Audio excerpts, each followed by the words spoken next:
Sinasabi niya, kailan ka ba uwi ng Pilipinas? Anong date ka uuwi ng Pilipinas? Anong ginagawa mo dito? Bakit hindi ka pa umuwi sa Pilipinas?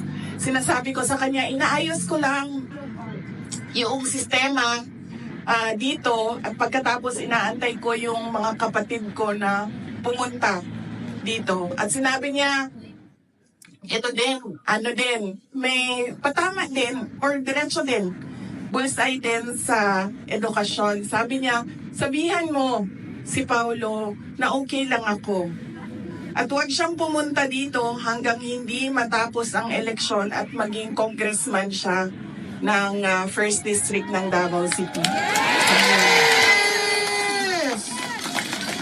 At sabi niya, sabihin mo kay Baste, hindi siya pwedeng pumunta dito hanggang hindi matapos at ma-elect siyang Vice Mayor ng Davao City.